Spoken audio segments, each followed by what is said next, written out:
மேக்ஸ்ல அளவியல் மென்சுரேஷன் பார்த்துட்டு இருக்கோம். ஏழாவது பாடத்துல 7.2 பயிற்சி பார்த்துட்டு இருக்கோம். அதுல பாத்தீங்கன்னா லாஸ்ட் கிளாஸ்ல 7.2ல கொஸ்டின் நம்பர் 4 வரைக்கும் பார்த்தோம் இல்லையா? சோ லாஸ்ட் நம்ம பார்த்த ஃபார்முலா என்ன? Volume of the cone. Volume of the கோனுடைய ஃபார்முலா கடைசியா பார்த்த கிளாஸ்ல நம்ம வந்து பார்த்தோம். ஸோ வால்யூம் பார்த்தோம், அதுக்கான ஃபார்முலாவும் நமக்கு தெரியும். ஓகேவா? ஸோ வால்யூம் ஆஃப் ஸ்பியர், கோளத்தின் கன அளவுக்கான ஃபார்முலா வச்சு பார்த்தரலாம். அதற்கான சிமுலேஷன் பார்த்தரலாம். எக்ஸசைஸ் ப்ராப்ளம் 4th சம் வரைக்கும் ஆஃப் கிளாஸ் முடிச்சிருக்கு. 5th சம் வரை கண்டினியூ பண்ணலாம். இந்த கிளாஸ் உங்களுடைய புக்ல பாத்தீங்க அப்படின்னா 7.2 எக்ஸசைஸ்ல 4வது கணக்கு வரைக்கும் பார்த்துருக்கோம் இல்லையா? ஸோ ஃபர்ஸ்ட் ஃபார்முலா வந்து இருளை பார்த்தோம். ரெண்டாவது ஃபார்முலா வந்து தூண்டின் கனவு. இப்போ 1/3πr², அதாவது இருளின் கனவுல வந்து 1/3 தான் வந்து தூண்டின் கனவு. வால்யூம் ஆஃப் தி கோன் பார்த்தோம். ஸோ இன்னைக்கு கோலத்தினுடைய formula volume of the sphere பார்த்தோம். அதுக்கப்புறம் 4th class 4th class volume கஷ்டம் பார்த்துக்கணும். ஸோ இன்னைக்கு ஒரு பேலன்ஸ் ஒரு 4 சம்ஸ் பார்க்கணும். பேலன்ஸ் லாஸ்ட் 2 சம்ஸ் வந்து ரிலேட்டட் டு ப்ரொஃபஷன். ஓகே, இடைக்கண்டத்தின் கன அளவு. ஸோ அது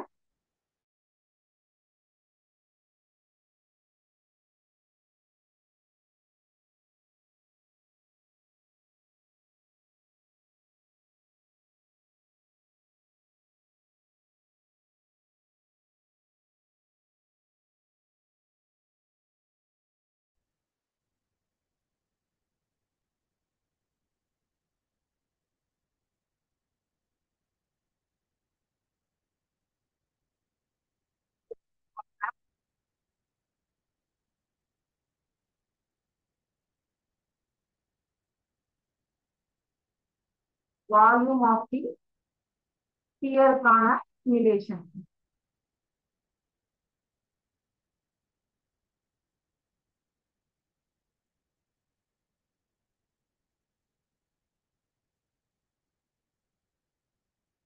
வால்யூம் ஆஃப் தி ஸ்பியர் அப்படிங்கிறதுக்கான ஃபர்ஸ்ட் சிமுலேஷனை ஒர்க் அவுட் பண்ணி பார்க்கலாம். Okay, generator sphere and generator cylinder, 2 சிலிண்டரை ஜென்ரேட் பண்ணிட்டா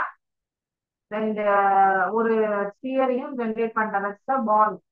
ஸோ இதனுடைய டயாமீட்டர் விட்டம் வந்து 2r, சிலிண்டருக்கும் டயாமீட்டர் வந்து 2r அண்ட் ஸ்பியருக்கும் டயாமீட்டர் வந்து 2r அப்படின்னு சொல்லிட்டு எடுத்தாச்சு. ஓகே, ஸோ இப்போ இந்த இடத்துல பாத்தீங்கன்னா நம்ம கூண்டுக்கு பண்ண மாதிரி தான் இந்த ஜக்கை வந்து ஃபில் பண்றேன்.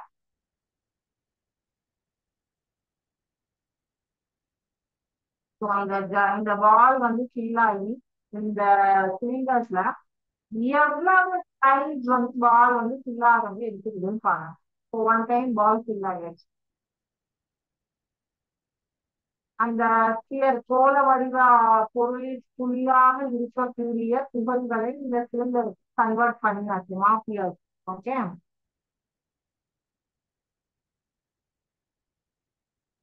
ஸோ இப்போ என்ன ஆச்சு? 3/4 ஆஃப் த சிலிண்டர் வந்து ஃபில் ஆகிருக்கு. இன்னும் வந்து பேலன்ஸ் வந்து இருக்கு. ஓகே, ஒரு 1/4 ஆஃப் த பார்ட் ஃபில் ஆகாம இருக்கு. ஓகேவா? ஸோ பாருங்க, அதையும் ஃபில் பண்ணிடுவோம்.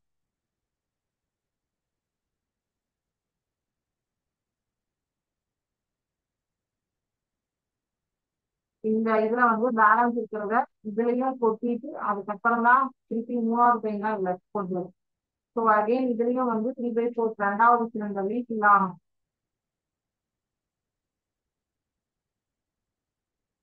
எடுத்தா இப்ப திருப்பியும் வந்து click on the jug again to fill the hollow sphere completely with the sand.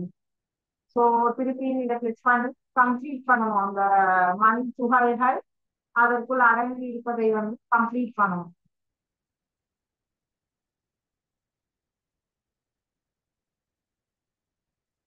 Place the sphere above left cylinder followed by the right cylinder to fill each of them. So இப்போ கரெக்டா balance இருக்குதா? Left cylinder is completely filled with sand. இப்போ அதே மாதிரி right சிலிண்டருக்கு move பண்ணிட்டேன். Right சிலிண்டரும் ஃபுல்லா சாண்டால fill ஆயிடும் பாருங்க.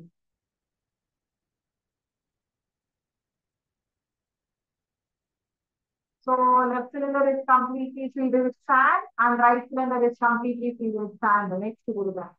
Given diameter of the sphere is 2r, diameter of each cylinder is 2r, height of the cylinder is 2r. We have seen that we require 3 pourings of sand into the sphere to fill the both cylinder. 3 into volume of the sphere is equal to 2 into volume of the cylinder. அதாவது 3 times வந்து ஒரு பாலுடைய கண்டென்ட்டை எடுத்தீங்கன்னா 2 cylinder fill பண்ணி முடிச்சிடலாம்.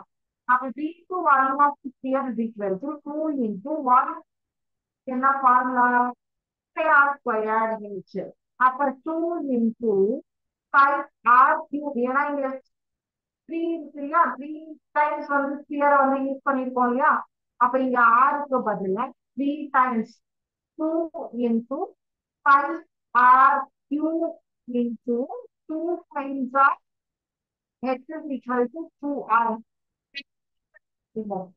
2 times of 2r. But 2 2s are 4. 4 இந்த 3 இந்த பக்கம் வருது. 4 by 3 5 r cube equal to 2r. Okay, 4 by 3 5r cube. h is equal to 2r அப்படின்னு சொல்லிட்டு எடுத்திருக்காங்க. அதெல்லாம் இந்த இடத்துல வந்து மென்ஷன் பண்ணிருக்கார் cube. Okay, 2 into r cube r. 4 by 3 5r square into 2r. Okay, இதே வந்து இப்போ இது volume of the sphere prove பண்ணிட்டாங்க. இன்னொரு ஃபார்முலா பாருங்க.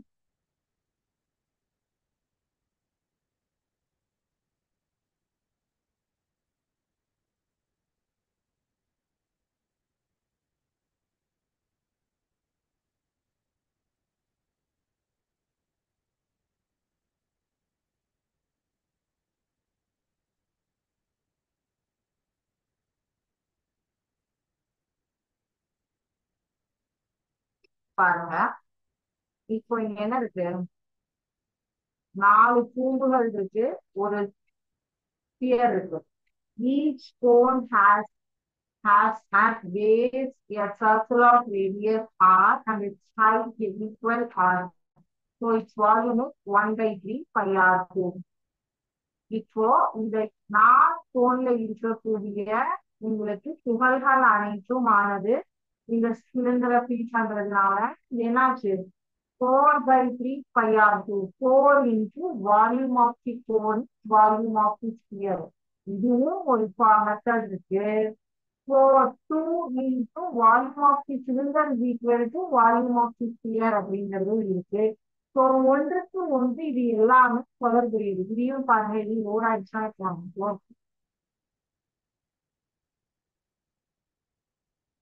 ஸோ கோனோடையும் ஸ்பியர் தொடர்பு இருக்கு. அதாவது 4 times of volume of the cone is equal to volume of the sphere. என்ன கொடுத்திருக்காங்க? 4 times of volume of the cone is equal to volume of the sphere.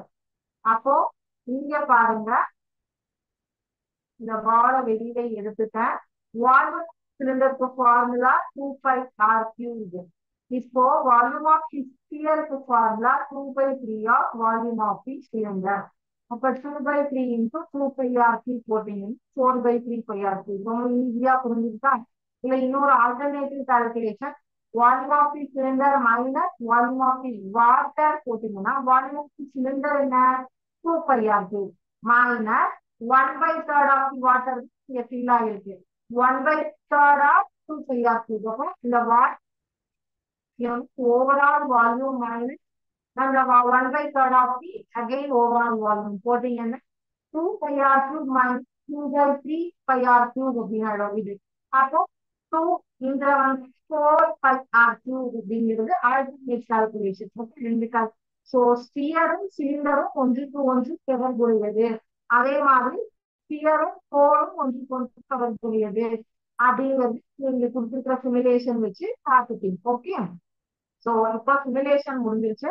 நம்ம exercise ப்ராப்ளம்க்கு போகலாம். எக்ஸசைஸ் ப்ராப்ளம்ல கொஸ்டின் மட்டும் காட்டிடுவேன்.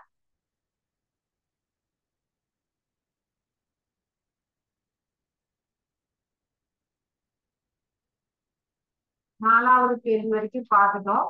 அஞ்சாவது கேள்வி, 6 சென்டிமீட்டர், 8 சென்டிமீட்டர் மற்றும் 10 centimetre பரப்பளவுகள் கொண்ட ஒரு செங்கோண முக்கோணத்தை அதன் செங்கோணத்தை தாங்கும் தட்டுகளை மையாட்சிகளாக கொண்டு சுழற்றும் போது ஏற்படும் திண்மங்களின் கன அளவுகளின் வித்தியாசத்தை காண்க. இங்கிலீஷ்ல, a right angle triangle whose sides are 6 centimeter, 8 centimeter and 10 centimeter is revolved sides containing right angle in two ways. Find the difference in volumes of the two solids so formed.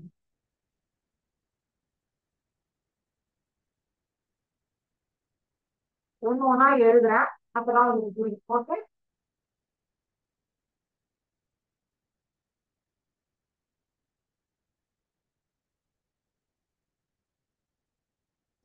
இப்போ முக்கோணம் ஏபிசியை ABC ஆனது ஏபியை மையச்சாக வைத்து சுழற்றும் போது பூமியின் கன அளவு உருவாகும். அப்ப பூமியின் கன அளவுக்கான ஃபார்முலா 1/3 இங்க செங்கோண முக்கோணம் அப்படின்னு சொல்லியிருக்காங்க. ஐந்தாவது கணக்கு ABC. Okay, 8 8 centimetre, 10 centimetre, 6 centimetre கொடுத்துருக்காங்க அளவுகள். ஓகே, இங்க ஆர் என்பது வந்து ஆரம். ஆரம் வந்து 6 சென்டிமீட்டரும் உயரம் வந்து 8 சென்டிமீட்டரும். ஓகேவா? சோ ஏபிஐ ஏபிசியில ஏபிஐ மையமாக வைத்து சுழலும் போது உருவாகும் கோணத்தின் அளவு வந்து கூடும். அப்ப இத வந்து வால்யூம் 1க்கு எடுத்துக்கிறோம். இந்த வால்யூம் 1க்கு ஆரம் வந்து r is equal to 6 centimetre. இதற்கான மையாச்சா வச்சிருக்காங்க. உயரம் is equal to 8 centimetre. Okay, இப்போ V1 is equal to 1/3 into 22/7 into R வந்து பை ஆர் ஸ்கொயர்டு ஹெச் இல்லையா? 6 into 6 into 8. ஓகேவா?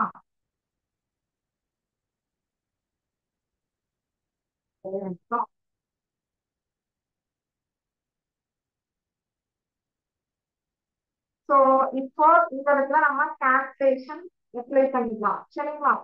இப்போ 3 3 3 2 6. ஓகே, இப்போ 6 2 12 இல்லைன்னா 22 into 2 22 into 2 44.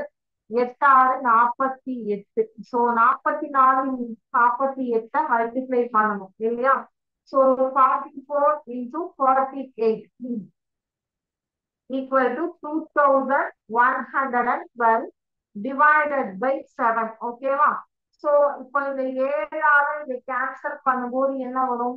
7 7 7 3 21. பக்கத்துல 0 போட்டாதான் 12 எடுக்க முடியும். 7 7 கிளி வச்சுக்கோங்க 5.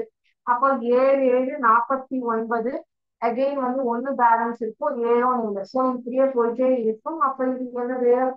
V1 is equal to 301.71 centimetre cube. இது ஏடிஐ மைய அச்சாக வைத்து சுழற்றும் போது.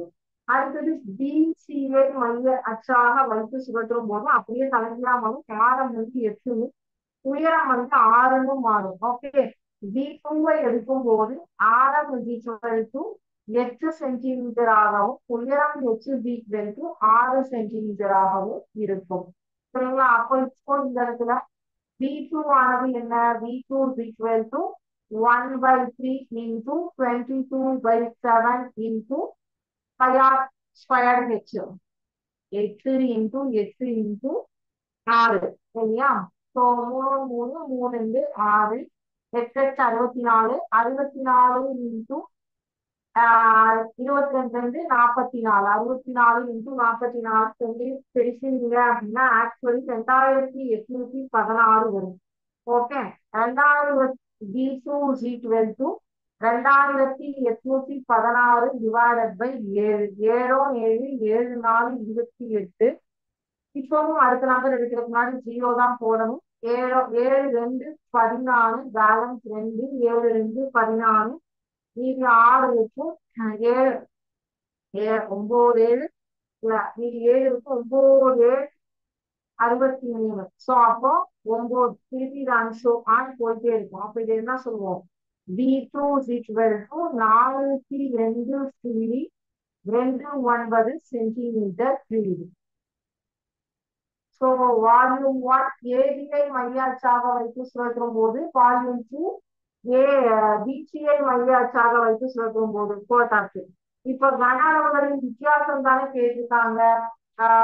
வால்யூமோட difference V2 minus V1 is equal to 402.29 minus 301.71 is equal to எவ்வளவு வரும்? 100.58 சென்டிமீட்டர் கியூப்.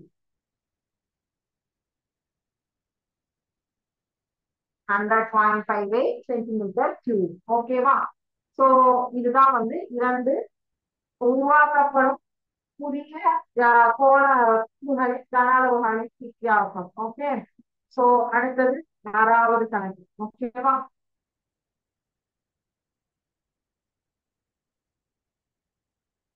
போடவே நான் சொல்லிட்டே தான் போடுறேன். அதனால நீங்க அப்படியே காப்பி பண்ணுங்க. The volume of cones of same base radius are 3600 and 5040. Then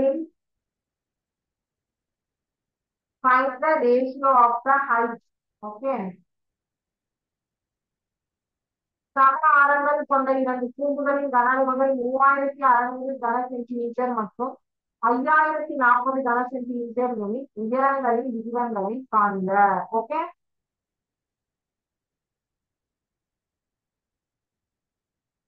okay, நான் ஒரு சிமுலேஷன் ஆக்சுவலி சொல்லி கொடுத்துருந்தேன் இல்லையா? இப்ப நான் ஒரு 3 இது வந்து உங்களுக்கு இந்த ஃபார்முலாக்கு கேட்டிருந்தேன். அதுல இருந்து ஒரு டவுட் கேட்டிருக்காங்க ஆக்சுவலி. அதாவது வால்யூம் ஆஃப் தி ஸ்பியர் கூட சிலிண்டருக்கும் தொடர்பு இருக்கு, கோலுக்கும் தொடர்பு இருக்கு. அப்ப இது என்ன அப்படின்னு சொல்லிட்டு இப்ப இது வந்து எப்படி நாங்க எடுத்துக்கிறது அப்படின்னு கேட்டிருக்காங்க.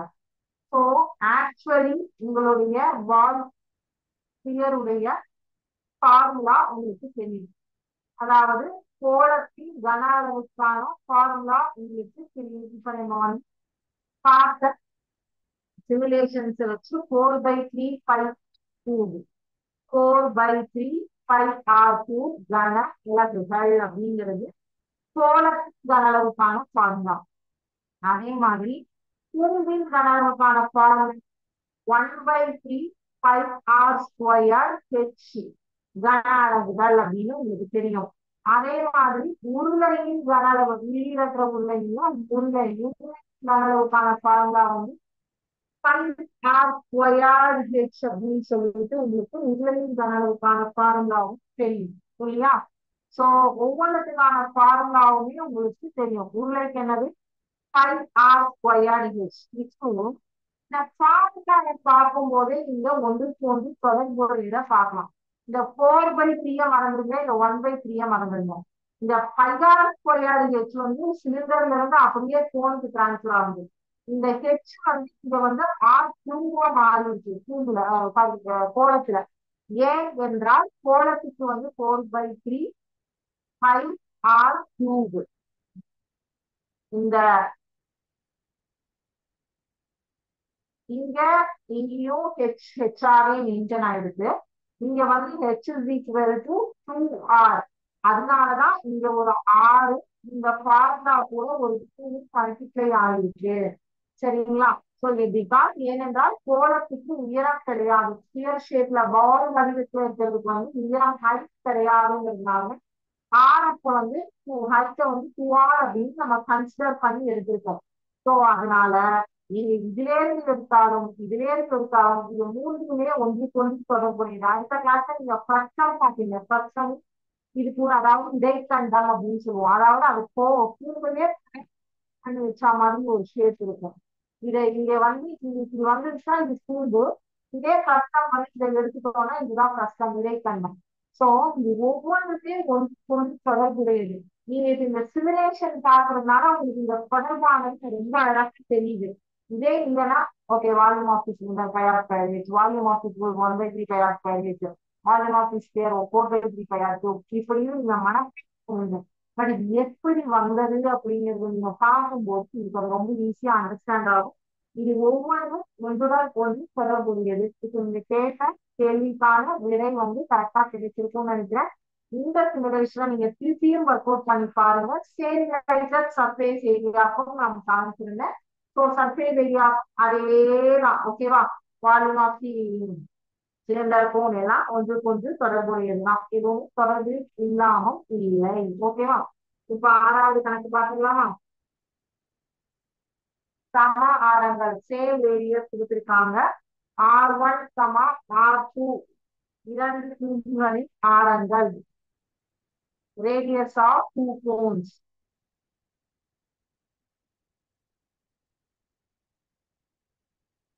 இரண்டு கூம்புகளின் ஆரங்கள் மற்றும் V1 and V2 கொள்ளளவு கன அளவு அப்படின்னு எடுத்துக்கோங்க. கொள்ளளவு அல்லது கன அளவு. ஓகே. சோ இதுல V1 அப்படி கொடுத்துட்டாங்க. given வால்யூம் கொடுத்துருக்காங்க. V1 is equal to 3600 centimetre cube. V2 is equal to 5040 centimetre cube. And radius சம ஆரங்கள்னு சொல்லிட்டாங்க. R1 is equal to R2. இது எல்லாமே given. சரியா? இப்போ நமக்கு கூம்பின் கனவுக்கான ஃபார்முலா தெரியும். இப்ப நீங்க ஒரு ஸ்டூடெண்ட் டவுட் கேட்கலாங்க கொஞ்சம் முன்னாடிதான் ஒவ்வொன்றும் சொல்லி தொடர்புடையா. ஓகே இப்ப பாருங்க. கூம்பின் கனவுக்கான formula 1/3 πr square h is equal to இங்க ஆறுக்கு பதிலா R1 H1 போட்டுக்கிறேன். 3600 volume 1 divided by 1/3 5 R2 square H2 is equal to 5040. So 1/3 5 1/3 5 cancel ஆயிடும். R1 square H1 and divided by R2 square H2 வந்து இங்க உங்களுக்கு moment same. R1 square H1 divided by R2 square H2 is equal to 3600 divided by 5400. So R is equal to R2 அப்படின்னு சொல்லிட்டு டிசைன்லயே கொடுத்துட்டாங்க. சரியா? So அப்போ R2 இருக்கிற பிளேஸ்ல நம்ம R1 சப்ஸ்டிட்யூட் பண்ணிட்டோம்னா R1 square H1 divided by R1 square H2 அப்படிங்கும்போது R1 cancel ஆயிடும். Which is equal to 3600 divided by 5040. ஒரு 0 கேன்சல் பண்ணிக்கோங்க. ஓகேவா? அப்போ H1 divided by H2 is equal to 360 by 504 அப்படின்னாலும் இப்ப நம்ம வந்து கேன்சல் பண்ணலாம். சரிங்களா? ஒவ்வொன்றையா கேன்சல் பண்ணி எடுத்துட்டு வந்தாலும் நமக்கு இப்போ கண்டுபிடிக்க முடியும். இப்போ இது வந்து பாருங்க. 2ஆம் வாய்ப்பாடுல கேன்சல் பண்ணலாம். 2 2 பேலன்ஸ் 1 2 16 0 2 2 4 பேலன்ஸ் 1 2 5 10 2 2 4 180 by 252 வந்துருக்கு. ஸோ 9 2 18 0 12 2 24 மீதி 1 6 126. சரியா? ஸோ இப்போ 190 by 126 போது இது 3ஆம் வாய்ப்பாடுல தான் போகும். இது வந்து இதுவும் த்ரீ டேபிள்ல போகும். சரியா? 3 9 0 3 4 12 3 2 6 30 42. இது வந்து 15 2 30 2 2 1. ஓகே இது திருப்பி அகைன் த்ரீ டேபிள்ல 3 15 3 7 21. அப்போ கடைசியா என்ன வந்தது? 5/7 அப்படிங்கிறது வந்து. இப்போ H1 divided by H2 is equal to 5 divided by 7. H1 by H2 is equal to 5 divided by 7 அப்படின்னு சொல்லிட்டு உங்களுக்கு. ஸோ அப்போ இதனுடைய விகிதங்கள் கால்குலேட் பண்ணும்போது H1 is to H2 is equal to 5:7. ஓகேவா? ஓகே.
ஸோ ஆறாவது கணக்கு பார்த்துட்டீங்க இல்லையா? ஸோ இப்போ h1 h1 is to h2 உயரங்களின் விகிதங்கள் தானே கேட்டிருக்காங்க.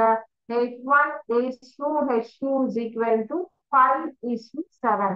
h1 is to h2 is equal to 5 is to 7 விகிதங்கள் ரேஷியோ. ஓகே. ஸோ இப்போ அண்டர்ஸ்டாண்ட் ஆயிடுச்சா? ஈஸியா ரெண்டு வால்யூம் கொடுத்துருக்காங்க, ரெண்டு ரேடியஸ் சேம் சொல்லியிருக்காங்க. நீங்க எடுத்து அதை ஃபார்முலா போட்டு போட்டுருக்கீங்க, அவ்வளவுதான், வேற எதுவுமே கிடையாது.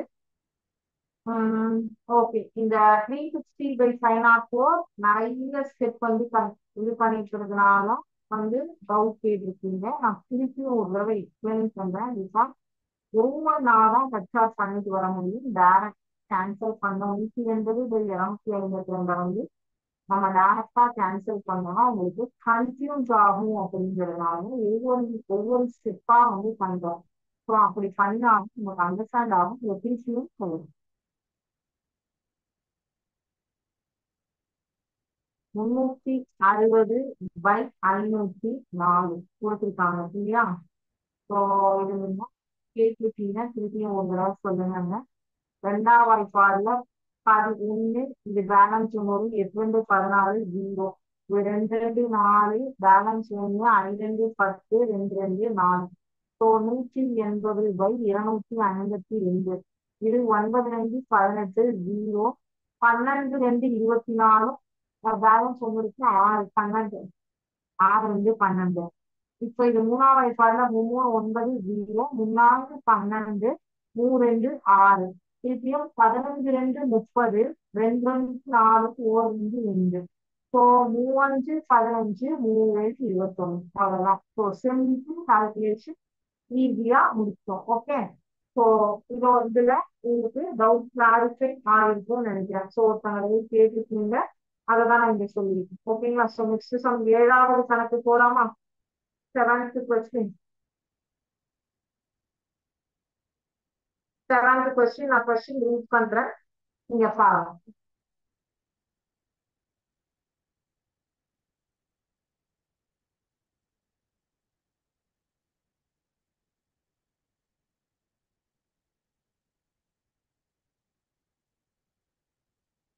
ஏழாவது கேள்வி. If the ratio of radii of two spheres is 4:7, find the ratio of their volumes. இரு கோணங்கள் ஆரங்களின் விகிதம் 4:7 எனில் அவற்றின் கன அளவுகளின் விகிதத்தை காண்க. கோணங்களின் இது வந்து உங்களுக்கு கோணங்களின் கன அளவுகளின் விகிதங்கள், கூம்பின் கன அளவின் விகிதம் கொடுத்துட்டு உயரத்தின் விகிதம் கேட்டிருந்தாங்க. 7வது சம் என்ன கேட்டிருக்காங்கன்னா, கோணத்துக்கு உயரம் கிடையாது, ஸ்பியருக்கு வந்து உயரம் ஹைட் கிடையாது. சோ அதனால விகிதம் கொடுத்துட்டு வால்யூமுடைய விகிதம் ரேஷியோ என்னன்னு கேட்டிருக்காங்க. ஓகேவா? சோ 7வது கேள்வி. R1, R2 இரண்டு கோணங்களின் ஆரங்கள்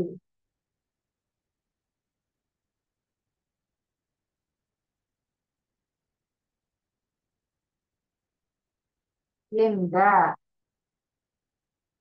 அப்போ R1 divided by R2 ratio தானே 4/7 கொடுத்திருக்காங்க. சோ அப்போ கன அளவுகளின் விகிதங்கள் என்ன?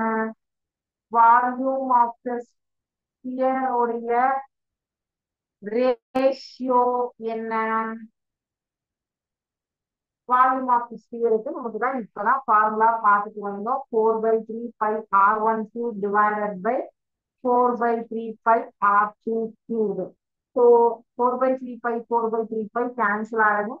R12 divided by R23 is equal to R12 divided by R23 மட்டும் பேலன்ஸ் இங்கே இருக்கும். R12 divided by R23 மட்டும் பேலன்ஸ் இருக்கும். ஸோ அப்போ வால்யூம் கன அளவுகள் வந்து V1 divided by V2 is equal to R1 divided by R2 the whole cube அப்படின்னு சொல்லிட்டு எடுத்துக்கலாம். சரியா? சோ அப்போ R1 and R2 உடைய வேல்யூ என்ன? 4 into 4 into 4 divided by 7 into 7 into 7. Because cube இருக்குல்ல, அதனால 3 டைம்ஸ் எழுதிட்டேன். நாலு மூணு டைம் பெருக்கினீங்கன்னா 64, ஏழை மூணு டைம் பெருக்கினீங்கன்னா 349. இதை சிம்பிளிஃபை பண்ணாதீங்க. எனவே கன அளவுகளின் விகிதங்கள் அப்படின்னு போடுறீங்க. கன அளவுகளின் விகிதங்கள். ஸோ எட்டாவது கணக்கு ஆக்சுவலி இதே வந்து ஸ்ரீயர் 64:343.